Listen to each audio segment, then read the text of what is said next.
bos días. A partir de hoxe, María Xosé González Chamorro, bos días. Hola, bo día. Juan Antonio González, hola Juan. Hola, que tal, bos días. Carlos Meixome, bos días Carlos. Hola, bo día.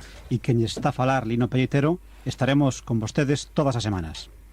Impulsados pola xigantesca enerxía da Onda Cero do Valmiñor, iniciamos unha nova singladura radiofónica. Para surcar os plácidos mares da cultura, contamos coa célebre Gabela do Guillade, que, por certo, lle dará nome ao programa. Asiña, Carlos Meixome nos contará unha curiosa e verídica historia da Gabela, da pandilla, do fato do Guillade, tan vinculadas a Bayona e o Valmiñor. Todos os xoves embarcaremos e a utilizaremos como nave que nos transporte a estas novedades do Instituto de Estudios Milloranos, as súas exposicións, as investigacións, as actividades, os proxectos. A Gabela do Guillade tamén nos levará a coñecer o significado dos nomes que habitualmente utilizamos, os nomes das vilas, Bayona, Gondomar, Nigrán, os nomes das parroquias, das praias, dos montes, tantos e tantos nomes. Arribaremos a lugares pouco divulgados, pero que teñen enormes atractivos, aínda por descubrir e valorar na súa xusta medida. As fragas do Oliveira, do Pego Negro, a igrexa de Santa Valla de Donas, a Foz do Miñor, os petroglifos. Procuraremos achegarnos tamén a aqueles libros que fan referencia ao Valmiñor, ou simplemente a libros redactados e pensados por persoas que viven no Valmiñor. Pero na nosa panda, na nosa Gabela, ningunha ruta está blindada e achegarémonos a novos temas que aínda hoxe desconocemos, pero que sin duda se van a cruzar no noso camiño. O Valmiñor ten que ser dinámico e dende a cultura tamén queremos empurrar para que sexa máis agradable, para que sexa máis tolerante, para que sexa máis culto, ser un crisol onde recollamos ideas. Bueno, imos xa cunha débeda pendiente, o nome do programa. A Gabela non foi o primeiro nome que se nos ocurriu. Pensamos noutros moitos. Pensamos nas raiolas do Miñor, que son os formosos feixes de luz que se deslizan entre as sombras das nubes, iluminando as paisaxes con bonitos contrastes. Pensamos en palabras no tempo, porque que mellor arma que a palabra para expresar ideas, para contrastar pareceres, para compartir, para chegar a acordos. Gustábanos Miñor aberto, unha terra como a nosa, o Valmiñor, que acolle tanta xente, que ven a vivir con nós, xente que nos visita, que nos trae proxectos, non estaba mal.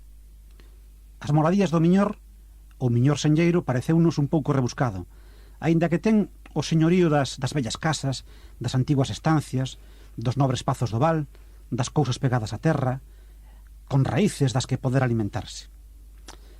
Unha última opción que xa desbotamos foi Voces Fusitivas, unha rápida revista cultural como esta, utilizando a palabra.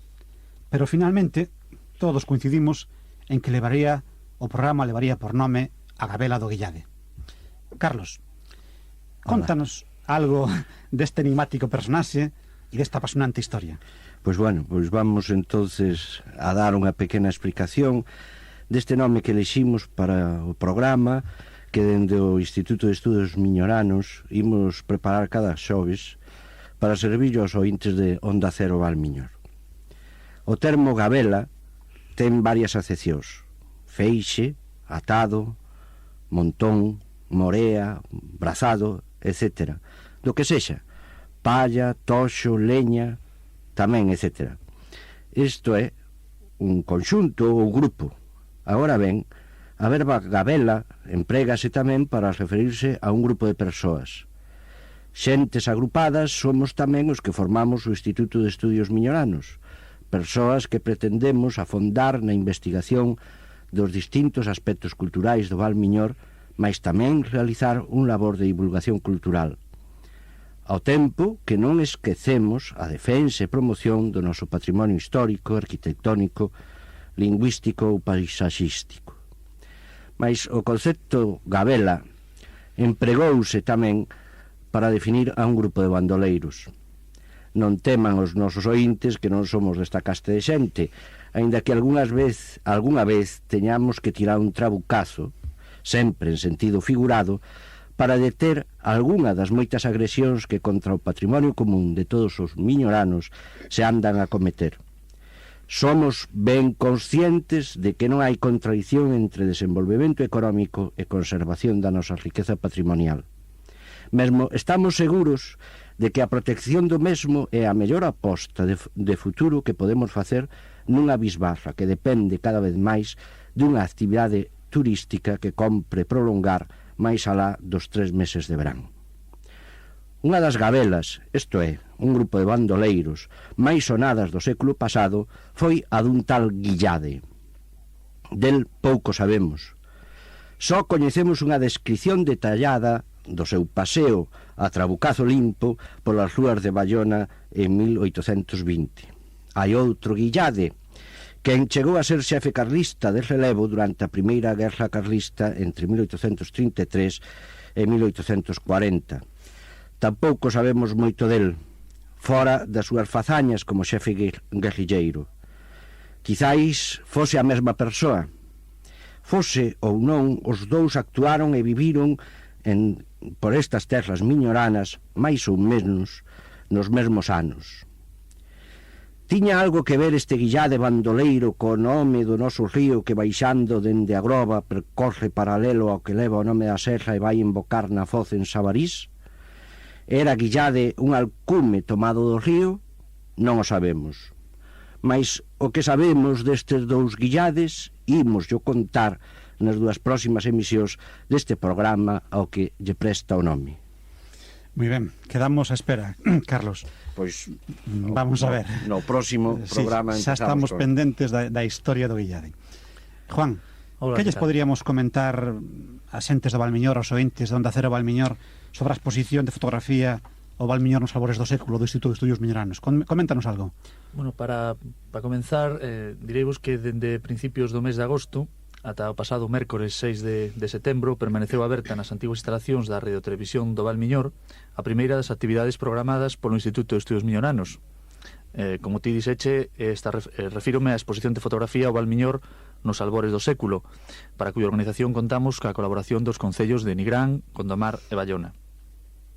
Por ela pasaron moitos miñoranos, tamén persoas de fora do Val, pero creo que agora xa non é o momento de falar do pasado, senón un pouco do futuro, e o máis inmediato que temos é que esta na presentación que vamos a levar a cabo dende a última semana do mes de setembro, concretamente o día 30 de setembro, desta mesma exposición na Casa de Cultura de Gondomar. 15 días despois, ou 15-20 días despois, probablemente fagámolo tamén en Bayona. Esta exposición consiste nunha colección de máis de 70 fotografías, moitas delas inéditas, de principios do século XX, nas que se recollen os lugares máis significativos dos concellos miñoranos. A intención é facer unha retrospectiva do primeiro tercio do século XX en no Valmiñor.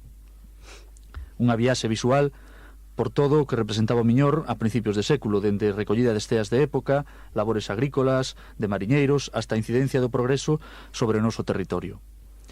Todas estas imaxes son comentadas con textos en paneis anexos que dan unha información adicional ao visitante sobre os feitos máis significativos e a vida miñorana de hai casi 100 anos.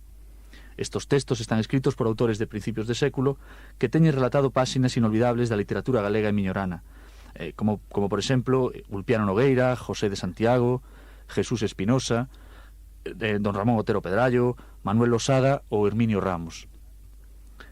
Para que o visitante vexas envolto se cabe máis na atmósfera de principios de século, proséctase de maneira continuada en formato de vídeo o documental Nuestras fiestas de allá, encargado pola Sociedade Hijos de Morgadáns de Buenos Aires o cineasta galego José Gil, en o que se mostran as terras miñoranas no ano 1926. En este documental de uns 45 minutos poderemos contemplar o que foi o Valmiñor a principios de século, facendo fincapé en todo aquilo que ten que ver sobre todo co concello de Gondomar, dende rúas do municipio durante as festas de San Bieito, chegada do tranvía a Antigua Estación, escolas de Morgadáns, romería de San Roque, pero tampouco esquece imaxes de Nigrán ou de Bayona. Pero a exposición o Valmiñor nos albores do século pretende ir aínda máis lonxe, e así contamos tamén cunha excepcional colección de xornais miñoranos do primeiro tercio do século XX, que forman parte do arquivo de don Héctor Barreiro e que foron cedidos para exposición pola Concellaría de Cultura e a Biblioteca Municipal de Bayona. Xa non me queda máis que rematar, pero antes terei que facer mención a unha extraordinaria figura representante da imaxe e da arte de principios de século.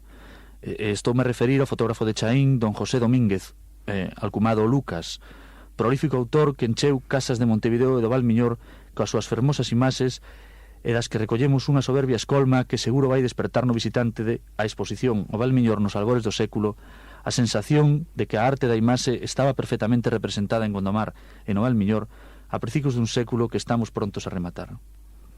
O Lucas foi un prolífico artista da imaxe que emigrou de moi novo a finais do século XIX a Montevideo, onde aprendeu a técnica da fotografía da man do que máis adiante sería seu socio no taller Pebagallo e Domínguez, situado na céntrica avenida Bartolomé Mitre. As súas imaxes comenzarían entón a viaxar de América ao Valmiñor de maneira incesante, durante máis de 20 travesías transoceánicas, nas que faría de correo entre os inmigrantes e as súas familias. E aquí máis ou menos remata un pouco todo o que ten que ver ca exposición.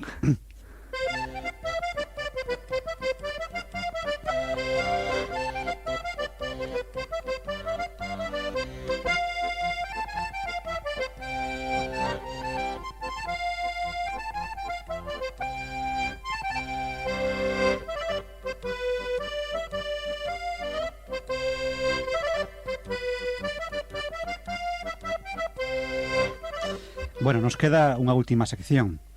Bayona, Gondomar, Nigrán, nomes que teñen a súa particular historia.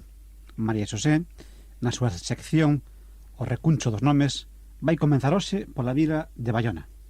Bueno, pois como ben dixo Lino, vou ser a encargada de conducir este espacio que chamamos O recuncho dos nomes, que agardemos que sexa do seu interese. O obxectivo esencial deste espacio é achegarnos os nomes dos nosos lugares, intentar que as xentes coñezan mellor o sitio no que viven a través da súa denominación, que cando digan Mañufe, Vilameán, Belesar, Panxón ou Gondomar estean un pouco máis preto deles a través do coñecemento da súa orixe e do seu significado. E para iso imos botar man dunha ciencia, a etimoloxía, que ven sendo algo así como a xeoloxía dos nomes, onde as palabras convértense en fósiles que nos deixan ver vestixios do noso pasado. Vestixios petrificados, certamente, pero que aínda falan, testemunhan e restitúennos a historia da nosa lingua. Por medio da etimoloxía, faremos, pois, unha viaxe a través dos tempos, por medio dos nomes dos nosos lugares, por medio da nosa toponimia. E comenzaremos neste primeiro programa polos nomes dos 3 concellos que configuran o Valmiñor. Hoxe falaremos do nome de Bayona e deixamos os nomes de Nigrán e Gondomar para o vindeiro xoves. Sobre a orixe do topónimo de Bayona, téñense aportado teorías non moi fidelignas xa dende o século XVI. Ten unha lenda etimolóxica popular recollida por Celso de Bayón, alcume de Xosé María Álvarez Blázquez, na obra Os nomes da terra. Segundo esta interpretación folclórica, derivaría Bayona dos nomes comúns Boi e Nao, o que suporía unha perfecta fusión do mundo labrego e do mariñeiro, axudada esta interpretación por ser os 2 símbolos que se recollen no seu escudo. Pero a etimoloxía de Bayona non ten nada que ver nin co boi nin coas naos, e si témola que relacionar coa veciña Baíña. Para o profesor Gerardo Sacau, na obra Os nomes da terra de Vigo, ambos topónimos proceden da mesma raíz preindoeuropea bai, que se atopa ademais noutras linguas europeas. Lembremos, por exemplo, a francesa Bayonne, co significado de Bahía. A forma Bayona sería, por tanto, a aumentativa, a Bahía grande, e Baíña, a diminutiva, a Bahía pequena. Ao longo da súa historia, Bayona coñeceu distintos nomes que se perden en interpretacións coherentes. Así, para algúns estudiosos, o primeiro nome co que se coñeceu foi Abóbriga, que nos chega da man do historiador romano Plinio para dar a coñecer un oppidum ou fortaleza situado no territorio dos Grobios. Sen embargo, estudios recentes sosteñen que a localización da antiga Abóbriga comprendería unha zona xeográfica máis ampla, da que Bayona formaría parte e que algúns autores sitúan con centro na actual Santa María de Oia. Logo, sería coñecida como Valcagia ou Estuciana, de interpretacións difíciles. Para rematar no popular Erizana, de probable orixe ibérica. Constátanse as raíces eri, cidade, e ona, elevación ou promontorio. Parece crible, por outra parte, a data da designación da actual Baiona no ano 1201, cando Afonso IX de León proclama «Et impono eidem vilae, de nuovo nomen Baionan», segundo se recolle na Carta Puebla, publicada por Ávila de la Cueva e José Espinosa, entre outros.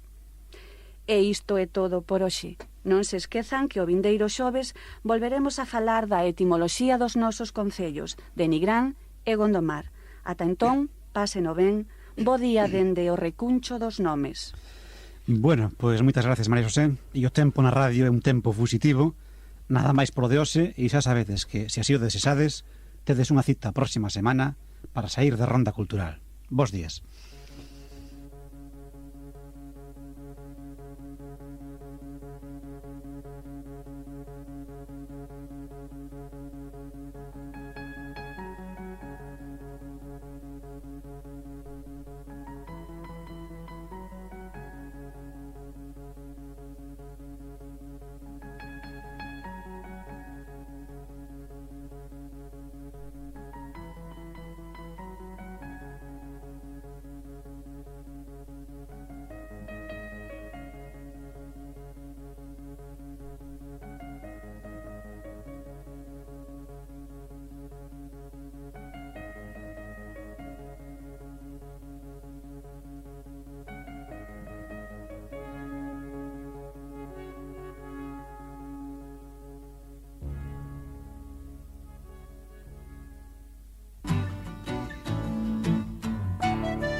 Unha nova semana, estamos aquí para sair de aventura na Gabela do Guillade.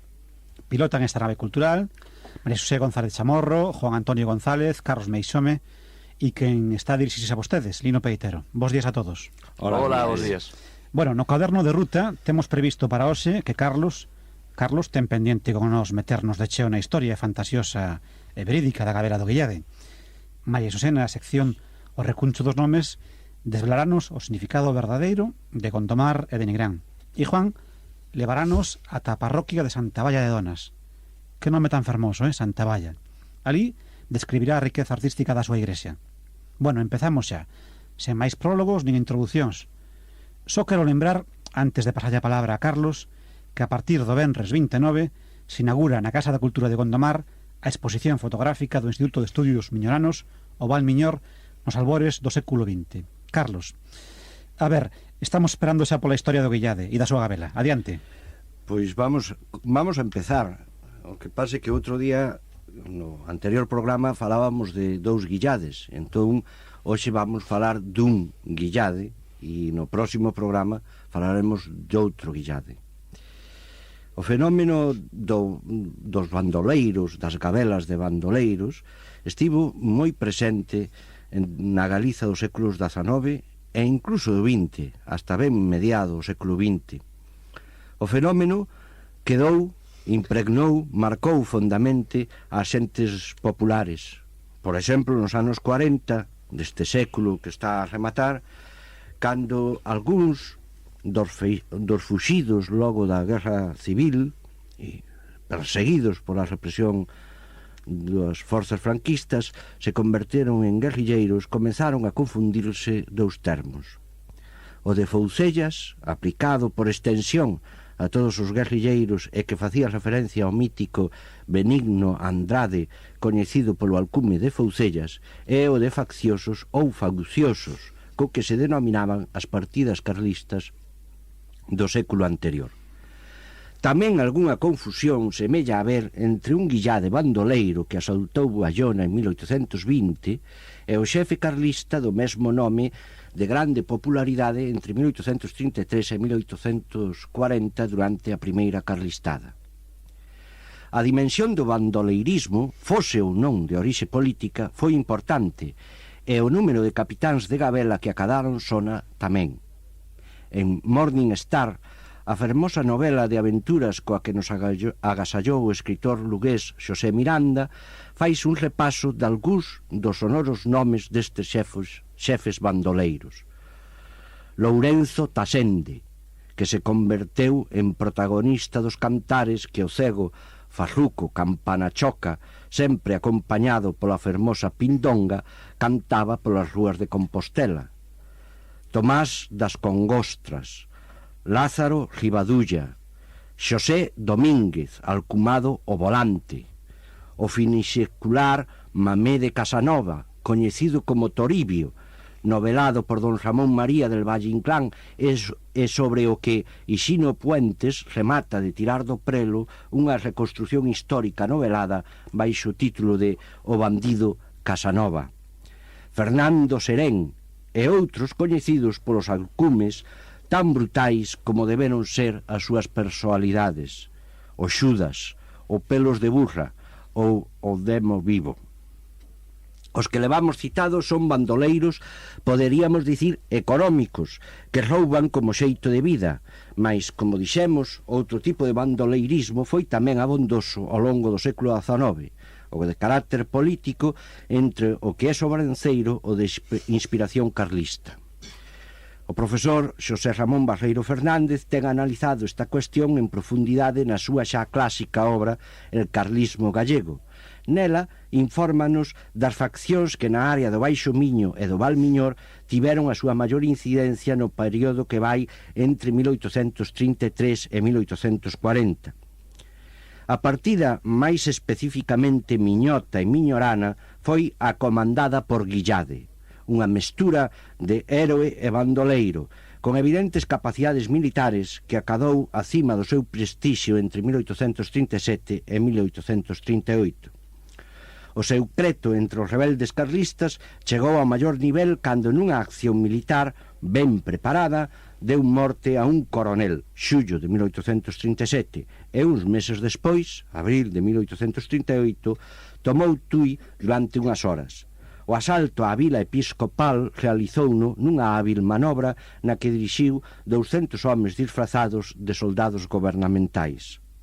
Segundo parece, estas accións servíronlle tamén para ser nomeado brigadier e comandante xeneral das partidas carlistas en Galiza, mais a falta de apoio, cando non a oposición aberta dos labregos e a presión ao que o someteu o exército liberal, remataron coa partida de Guillade e coa vida deste, que caeu morto o 14 de agosto de 1938 en Escudeiro, no concello de Ramirás.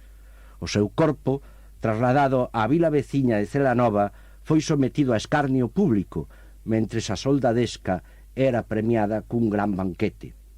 A morte de Guillade supuxo a división da súa partida en 3 seccións que foron posteriormente aniquiladas poucos meses antes do convenio de Vergara que puxo fin á Primeira Guerra Carlista. Se ben a vida de Guillade nestes anos de chumbo e lume está perfectamente documentada, pouco sabemos das súas andanzas anteriores. O profesor Barreiro Fernández apunta que foi oficial do exército realista, posteriormente destituído, aínda que se descoñecen as razóns, como tamén o son as que provocaron a súa detención en Portugal. Por hoxe deixámolo aquí. O próximo día seguiremoslle as pegadas a outro Guillade, o que asaltou Bayona en 1820. Ou, quizáis era o mesmo?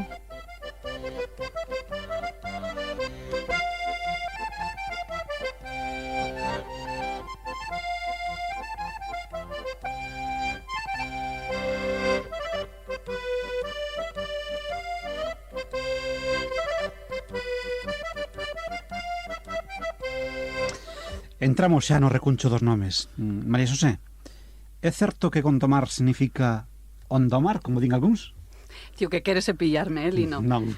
Pero é moito máis complexo que a eso, pero, bueno, algo hai. Efectivamente, o topónimo de Gondomar nútrese dunha lenda popular que fai referencia a unha evolución dos vocábulos fondo do mar ou onde o mar, ata a súa transformación en Gondomar, alimentando este suposto a crenza de que en tempos pasados foron tales terreos límites da ría. Mantemos que estas hipóteses son moi vagas, cando non folclóricas, e de moi difícil demostración.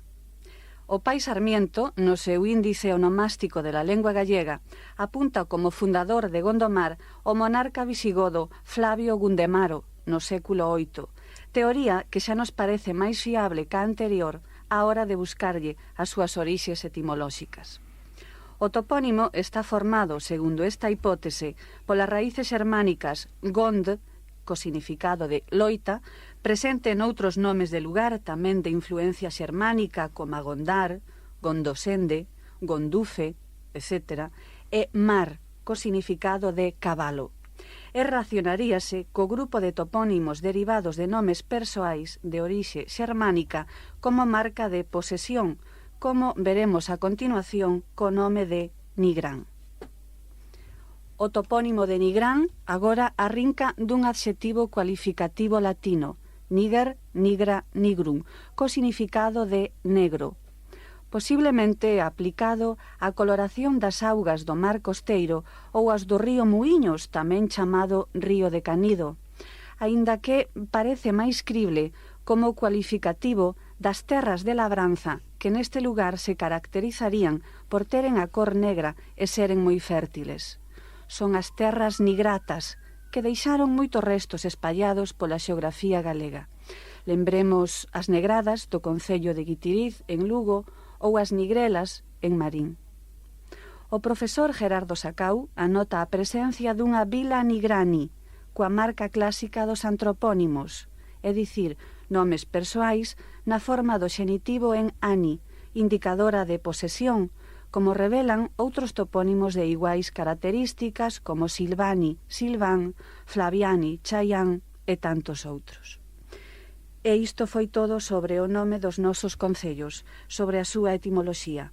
Esperamos que fose do seu interese e anunciámoslles que o vindeiro xoves falaremos sobre as praias, sobre o nome de algunhas praias do Val Miñor. Agardamos por vostedes no recuncho dos nomes, non o esquezan. Gracias, María José. Juan, eres o último persoeiro desta gabela e escolleche como primeiro destino do roteiro para valorar adecuadamente na nosa saída a igrexa de Santa Valla de Donas. Por que, Juan? Bueno, primeiro porque creo que é unha das igrexas románicas máis significativas que temos dentro do Valmiñor, despois porque me une algunha vinculación aí familiar de antepasados, en principio porque creo que é moi significativa. Pois contanos algo. Bueno, pois nada, simplemente decir que en este segundo programa da Gabela do Guillade vamos a introducir por primeira vez unha sección que a partir de agora vais a facer habitual, non? Que con ela o que se pretende mostrar é que a imaxe que proporciona a palabra algunha das representacións artísticas ou das creacións literarias máis significativas que teñen que ver co Miñor ou que estén realizadas por persoas que viven neste val. Como ben dixeche, para comenzar esta serie pensamos nun excepcional monumento románico que se sitúa nunha parroquia eminentemente agraria e cunha fermosa paisaxe protexida polos montes de San Cibrán en Ande. Este espacio, casi pechado, proporciona un microclima que non fai moito tempo convertía a parroquia de Santa Valla de Donas nun gran manto branco nos meses de abril e maio, cando os centos de cereixos que ali había estaban en flor. A súa cercanía co mar e a costa fai que a súa población e as construcións aumenten a pasos axigantados, o que está convertindo pouco a pouco nunha área máis residencial que agraria. No centro desta parroquia alzábase na Idade Media un mosteiro de donas, de monsas, e o barrio no que estaba aínda chámase hoxe en día o Mosteiro. Daquel cenobio só se conserva a igrexa parroquial de Santa Valla de Donas, un fermoso exemplo de arquitectura románica de imprescindible visita para todo aquel amante da arte. Santa Valla de Donas encrávase, polo tanto, no centro da parroquia, nunha ampla chaira, e a súa construción data do século XII. Nada máis chegar ao atrio da iglesia, vai nos recibir un gran reloxo de sol do ano 1815 que abre o paso a portada principal da iglesia, que se dispón cun arco de medio punto con 3 arquivoltas sobre 2 pares de columnas e con decoración de billetes e bolas. Os capiteis das columnas de entrada principal onde se apoian as arquivoltas están esculpidos con fermosas e erosionadas formas vegetais e historiadas. Esta rica entrada danos paso a un interior se cabe máis profuso en decoración e iconografía. Así, toda a nave está decorada cunha liña de axedrezado que delimita 2